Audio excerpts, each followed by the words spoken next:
Hello বন্ধুরা, কেমন আছো তোমরা সবাই? আশা করছি ভীষণ ভালো আছো। আমি খুব ভালো আছি, বিন্দাস আছি। আর বিশেষ করে আজকে তো আমি ভীষণ ভালো আছি, কারণ আজকে আমার একটা খুবই স্পেশাল দিন। বলতে আজকে আমি নিউ চ্যানেল খুলবো, ফেসবুক পেজ খুলবো। তো তোমরা ওখানে আমাকে সাপোর্ট করো। এখনও পর্যন্ত আমি নাম ডিসাইড করিনি, মানে এখনও ফাইনাল কী নাম দেব, কি দিতে চলেছি কিছুই জানি না। তো আজকে ইচ্ছা আছে খোলার, মানে খুলবো আজকে। খোলা হয়ে গেলে তোমাদেরকে অবশ্যই নামটা বলে দেবো, আর লিঙ্ক তো অবশ্যই দেবো।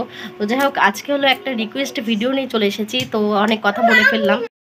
রিকোয়েস্ট ভিডিওটা হলো এটাই যে আজকে হলো কচুর মুখে, এই যে কচুর মুখে দেখো সিদ্ধ আমি বসিয়ে দিয়েছি, হয়ে গেছে আমার। এই যে প্রেসার কুকারে একটা সিটি দিয়ে নিয়েছি। আর এই ভিডিওটা আমাকে রিকোয়েস্ট করেছিল একজন এলবি থেকে, মানে লাইভ থেকে, তো অমৃতা বিশ্বাস। তো যাই হোক, তোমার রিকোয়েস্ট ভিডিও আজকে আমি নিয়ে চলে এসেছি।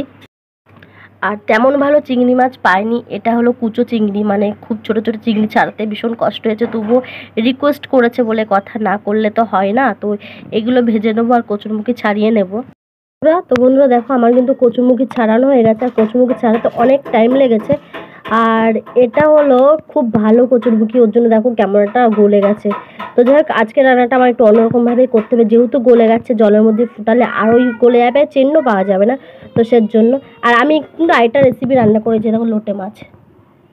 দেখেছো, এই লোটে মাছটা রেসিপিটা দেখাইনি, কারণ তোমাদের আগে আমি লোটে মাছের রেসিপি দিয়েছি, তো সেজন্য আর দেখালাম না। তো যাই, আজকে যেহেতু মেন রেসিপি এটা, এর জন্য এটা দেখো কচুরমুখী রান্না করার জন্য। তার জন্য কিন্তু তার আগে আমার এই দেখো গোটা জিরে আর গোটা এই যে লবঙ্গ, দুটো এলাচ আর একটা শুকনো লঙ্কা আমার শুকনো কড়াইতে, ঠিক আছে? এটা হচ্ছে শুকনো কড়াইতে আমি ভেজে নিচ্ছি, মানে তেল ছাড়া কড়াইতে এমনি ভেজে নিচ্ছি। যে আগুন কিন্তু জ্বলছে, এই যে এটা ভালো করে মানে তেলে নেব, মানে গরম করে নেব একটু। যখন একটু শক্ত হয়ে আসবে, মানে তখন আমার নামিয়ে নিয়ে এটা বেটে গুঁড়ো করে রাখতে হবে।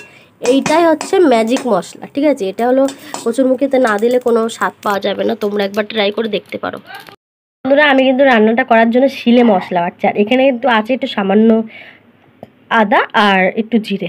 আর জিরে তো ভেজে রেখেছি, ওটা নামানোর আগে দেবো। তো চলো তাহলে শিলে মশলাটা বেটে নিই। আমার মানে মিক্সচারে মশলা বাটা খাওয়ার থেকে আমার শিলে মনে হয় বেশি টেস্ট লাগে, তো সেজন্য। আর রিকোয়েস্ট ভিডিও বলে কথা, একটু স্পেশাল তো করতেই হয়, তাই না? এদিকে কিন্তু আমি কড়াই বসিয়ে দিয়েছি, তাতে তেল দিয়ে দিয়েছি। আর তেলটা গরম হতে না হতেই আমি ভেজে নেব চিংড়ি মাছটা। তো নুন হলুদ দিয়ে দিয়েছি।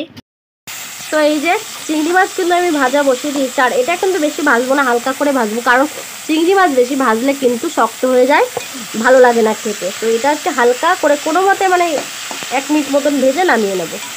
এটা কিন্তু কুচো চিংড়ি, খেতে বেশি টেস্ট। তোমরা ভালো করেই জানো যে কুচো চিংড়ির স্বাদই আলাদা, একটু ছাড়াতে কষ্ট হয়। দেখো চিংড়ি মাছ কিন্তু নামিয়ে নিয়েছে, আর একটু সামান্য একটু তেল দিয়ে দিচ্ছি। আর একটা দুঃখের বিষয়, আমার লঙ্কাগুলো না আস্ত দিতে হবে, কারণ আমার পাপানো খেতে ভালোবাসে কচুরমুখী।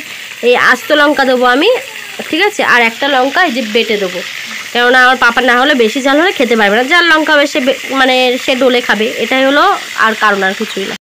মশলা কিন্তু আমি দিয়ে দিয়েছি, এই দেখো জিরে ফোড়ন দিয়েছি, আর একটু মশলা দিয়েছি, যে মশলাটা বেটে রেখেছিলাম, আর একটু নুন আর হলুদ দিয়ে দিয়েছি। এটা ভালো করে কষাবো, কষিয়ে তারপরে কচুরমুখীগুলো দিয়ে জল দেবো।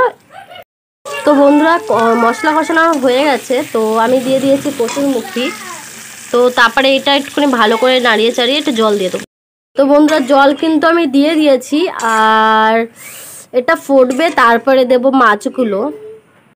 এখানে দিয়ে দিলাম আমি লঙ্কাগুলো। তখন ওটা যতক্ষণ ফুটতে থাকবে, ততক্ষণ কিন্তু আমার এই গুঁড়ো মশলাটা, মানে যেটা ভেজে রেখেছিলাম, সেই মশলাটা আমি শিলে বেটে নেব।